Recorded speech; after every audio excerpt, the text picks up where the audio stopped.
The Quest of the Philosopher's Stone. This is an old game that I found. Discover hidden skills and unused potential as you unlock the world's most classic mystery, The Quest of the Philosopher's Stone. It is a family board game requiring approximately 2 hours to play. It involves 2 to 4 players or teams and will be enjoyed by players ages 10 to 100.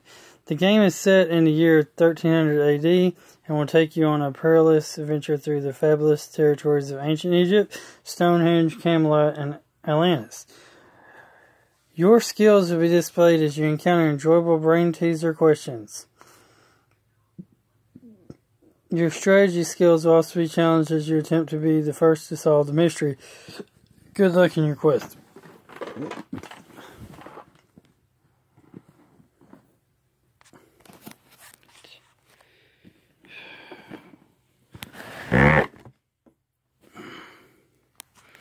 So, there's summary of play.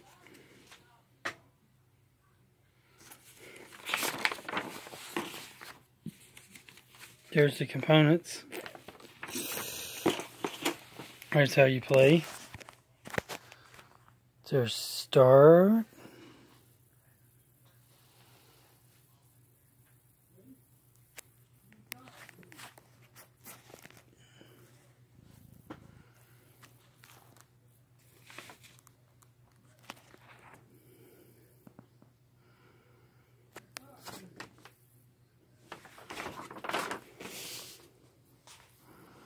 There's the components, optional rules.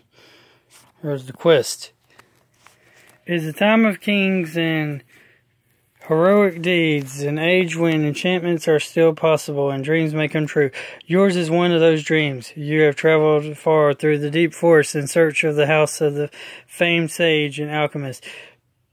You and your steed are weary, but you press on because because only Talzin can help you unravel the mystery of the Philosopher's Stone, the stone that can change lead into gold and grant long life to the user. At least the forest opens to reveal a simple wooden hut, and standing in the doorway is a tall man with a gray beard. "Come in, I've been expecting you," says the alchemist. Inside, he guides you past an array of glass jars, through basilicas and musty manuscripts to a table where rest a mortar and pestle and freshly cut rose, and a large open book motioning you to sit offers you the glass of mulled wine. Many travelers have preceded you in the quest, but the only is challenging and few achieve the elusive goal. You must first travel through the land of the 4 elements, where the world exists in separate parts of earth, air, fire, and water. He raises his arm, slowly sweeping the space between the two of you, and suddenly before you appears a vision of strange lands, yourself in company of knights and long-bearded druids. You catch glimpses of forgotten treasures and pyramids of fabulous cities sunk under oceans. In the midst of these vistas, you are aware of a central mystery of incredible brightness, the stone. The vision ends and you find yourself back in the alchemist's cottage. "You have a long journey," he says. "Come, partake of the food and drink. Afterwards, a hot bath will be drawn for you, and then you must rest. During the next few weeks, Talzin prepares you for a journey. He issues warnings regarding the land of the 4 elements. He sharpens your mind by asking you intriguing questions from the large letter-bound book of challenges. He tests your abilities in horsemanship, jousting, swordplay. And the day comes for your departure. The aged alchemist gives you a large leather purse containing food, silver coins, and a map and chart. Pointing to the map, he explains that the journey you are about to take will pass through the 4 different territorial ages, each with a mystery to be unlocked. But consulting the map and a chart for each territory, you can make your way to the dwellings of 2 sages who belong to the same fellowship as Talzin. Each sage will ask you a challenge question and help you on the journey. Correctly, but beware. Both sages will assault before you attempt to discover the element. "Beware," warns Talzin, "of the impostors who look for like sages and great deceivers and false apprentices who will try to defeat you. Magical tokens press. Do not hesitate to your skills as a combatant. If An enemy should gain the upper hand. When you have traveled successfully in the land of four elements, you will find yourself at least on the threshold of the central mystery. Jousting concludes with a parting embrace of the wise old man, part of the quest of the philosopher's stone. So, it's the quest for the philosopher's stone. So you got gold and silver coins, and you got these. These are your different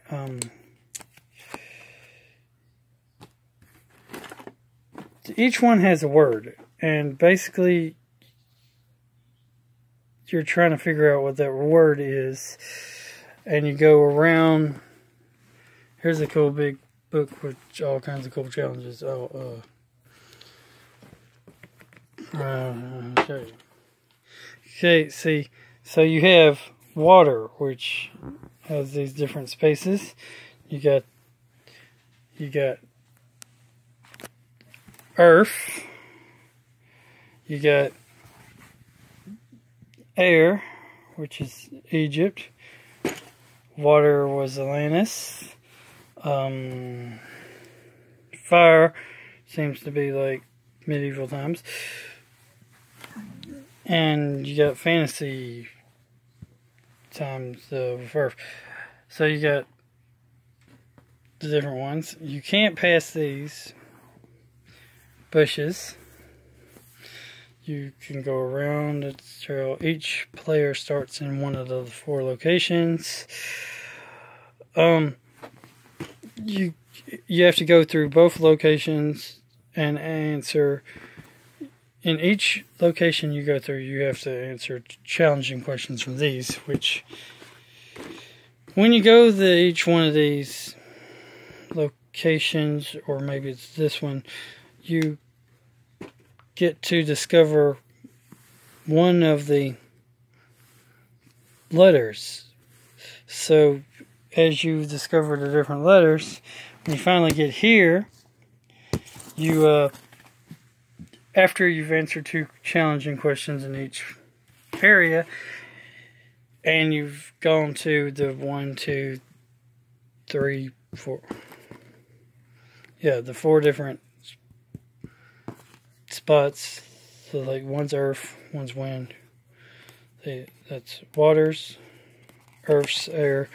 Water, earth, air, and fire each have a different clue for you.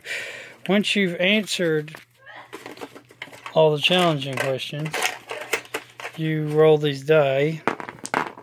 You move 1 space at a time and you roll the die to determine what your questions are. There's different ways to play. You have these cards, which these cards are they're either an imposter or they're a sage. So they let you get these things. You got chariot cards, which help you move. You got immunity cards. You got justice cards. You got Merlin cards. These each help you with different things in the game. You got this little page that helps you record little information, like the letters and the different things. See, here's how it works. See, you got this goes in here. One of these randomly goes in here.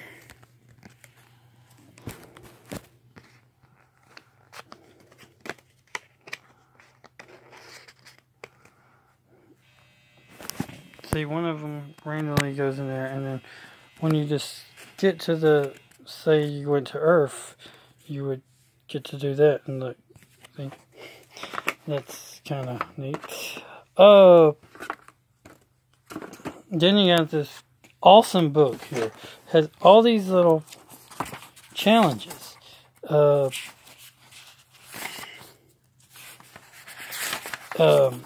They're just like little riddles and little knowledge things, and like I said, you roll the die. And I mean, this book you could just, you don't even have to play this board game if you don't want to. You could just, randomly asked questions from this book, because this book has a whole bunch of questions that make you think about stuff.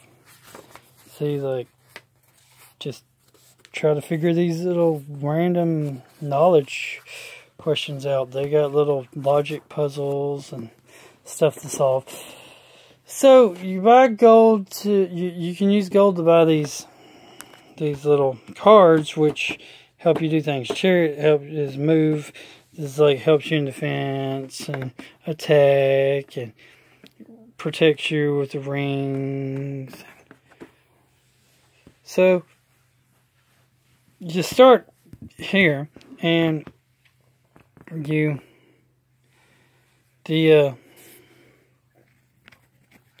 go on your journey. You're allowed to go one space a turn. There's supposed to be 4 pawns because there's 4 players, but I only have 3, so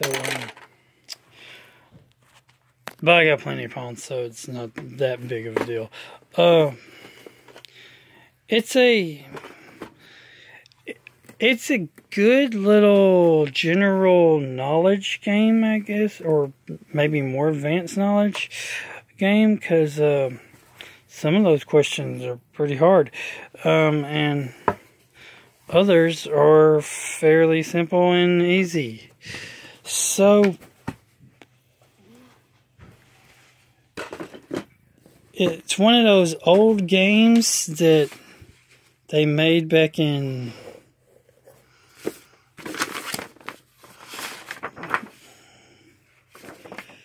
like the 70s or 80s with a fantasy type theme on it that was really secretly designed to get a kid to use their brain, think, learn.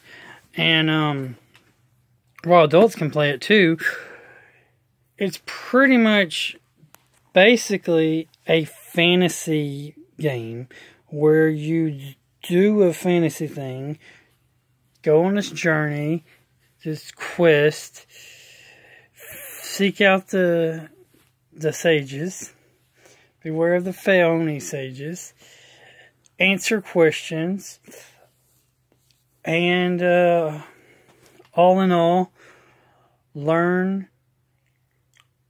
while having fun and not even knowing that you're learning stuff. You use your brain. You can go and I think you can challenge and attack other opponents, but it's mostly just a single journey thing. You buy the little different cards to protect you from different things that can happen bad to you. Like one lets you go faster, one lets you try to answer. They do different things. Like one makes it where you never meet imposters. One makes it where you don't have to lose turns. They do different things. It's in the rules. I showed you the rules. So it pretty much it's the quest for the Philosopher's Stone, and it's a neat little game. And I looked it up on eBay, and oddly enough, this game seems to average at about $50 selling. So I got it for probably about maybe $10 with a few other games. Oh, they averaged about $10 each or so. And when I looked it up, I was surprised. So I guess it's pretty heavy, and it's a pretty decent game, and it's I think it'd be a pretty neat little fun game to play with kids. Kids enjoy it. I mean, only 4 players though, so and guess 2 adults and 2 kids, or 1 adult and 3 kids, and it'd probably be fun. So everybody have a great day. God bless you. Jesus loves you. Like, comment, and subscribe.